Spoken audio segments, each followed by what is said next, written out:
Sandy. Hi, it's Dave. Hi, it's Kirk.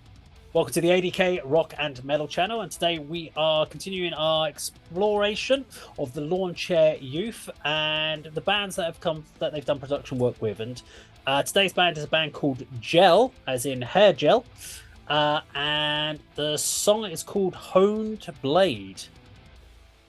Now, before you guys get to see the image of the band, I'm going to see what is your guess for style of music. Honed Blade is the song, and the band name is called Gel.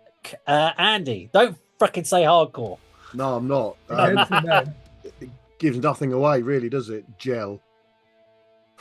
Well, Gel sounds like almost it's going to be some like indie emo thing, but then Honed Blade sounds almost like it's going to be sort of big classic heavy metal.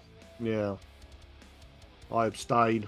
To quote Napalm Death's song, I've no idea. No idea. I could guess that's going to have any substance, really.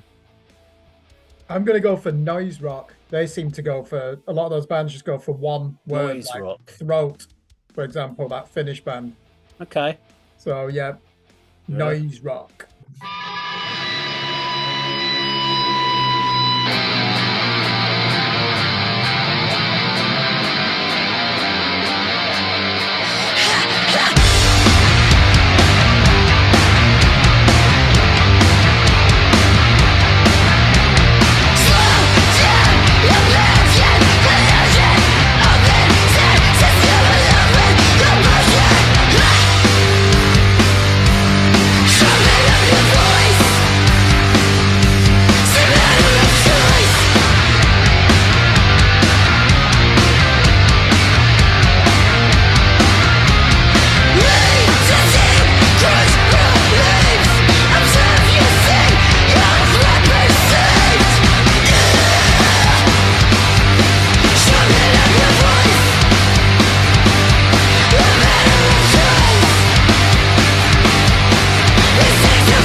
Well, that was the shortest one yet, I think. I didn't even check how long it was, so that took me by surprise. Okay, so Gel there and Honed Blade. Over to you, Andy. I think these guys probably share the stage with the band we saw earlier in the night, Capra. Very, very, you can mark some very similar aspects. Hardcore with punk elements. I'm going to steal your line about the vocalist, Kirk. She didn't sound as if she was an American. You know, it had that sort of, again, shooting daggers style, female, London-based vocal style, sound to her voice. Fast and Furious. Not as captivating and as hard-hitting for me as the other ones we've seen tonight. Maybe I'm getting a little bit weary at this stage of the session. I don't know, but again, decent track. I'll definitely be listening to it again. I'm not going to sort of actively pursue more of their material, but I enjoyed the video, enjoyed the song. Straight to the point, snappy, as you say, minute and 30 seconds. Another decent output. What about yourself, Kirk? The aggression relies too much on the vocals. They were the best part of it for me. If you take those vocals out, that was like a really heavy version of the Donnas or something like that. I don't think there was much imagination in the guitar work. I really did like the bass guitar tone, though. That really did gargle underneath the distortion. Good energy to it. And yeah, to me, I those vocals, when I listen to a hardcore band, I hear those vocals, it just gets me straight away. I'm like, yeah, okay, I'm going to sit up. I'm going to take this seriously. I just would have liked a bit more imagination in terms of the guitar work. I thought that the female guitar player looked like she was playing in one of those adverts for Gap. You remember that you'd see in the early 2000s. Oh yeah. She didn't look like she belonged in that band. I'm not obviously criticizing her musicianship. And hey, why look homogenous? All look the same. So maybe that's not a bad thing. They looked menacing, didn't they? The other guitar player and the bassist with the hoods up. One of them had a T-shirt on talking about Baltimore hardcore.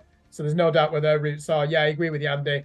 That's got a lot more punk in it. As we know, hardcore is an offshoot of punk, isn't it? The type of hardcore I like, take out the punk for me. I prefer the metallic hardcore, the beat down, the crunchy metal riffs. It's basically indistinguishable from extreme metal really now, isn't it? A lot of the hardcore stuff. That was more in tune with the legacy of where the genre has come from.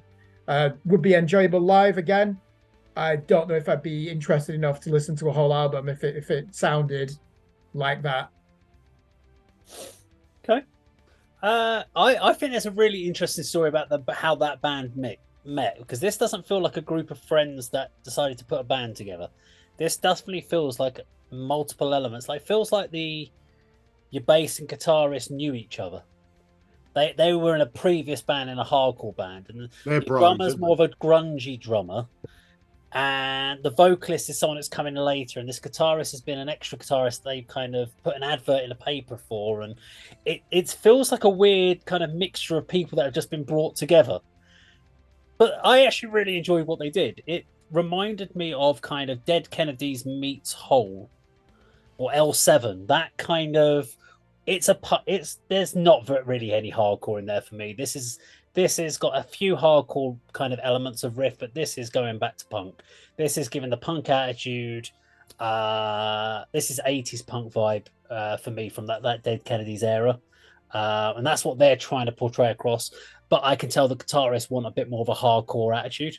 And that's why they're trying to force that kind of hardcore instigation. But when you took at her vocals are not a hardcore style. She's going back to that L7 vocal performance, or as you say, like Hole. See, I think the vocals are hardcore. To me, that was the one consistent in that. L7 don't have that level of aggression, surely. I mean, she's got a bit more aggression, but I didn't feel that it was a hardcore vocal for me. What was the band that had Juliette Lewis in? Oh, the actress. Yeah, she did a punky kind of band. That again would remind me of when Juliette Lewis did a punk band with her sort of stuff. That's again the same sort of thing that came to mind. I just can't remember what her band was called. But Juliette Lewis's punk band is another sort of one that kind of stood out for me for this. And if we were to talk about hardcore and talk about something like Backbiter and this, that they're worlds apart in what they're doing. Yeah. They're completely different. That's like, as you said, metallic hardcore with its Backbiter. This feels like punk hardcore, but more emphasis on the punk for me. But I enjoyed it. I did. I don't think it's a great name, Gel. It's a sort of band name that's not going to get noticed. And if it wouldn't have been something that I would have come across and gone, I really want to check this band out. And we've talked about band names quite consistently on the channel. Whereas Backbiter is something that you might have checked out. Gel, less so. It would have been a skip for me unless someone had actually put it on. And then once I've heard it, God, actually, I would have checked that out. So there you go. Now, if you enjoyed our video today, please do like, share, and subscribe. And we will see you on another video sometime very soon. Take care.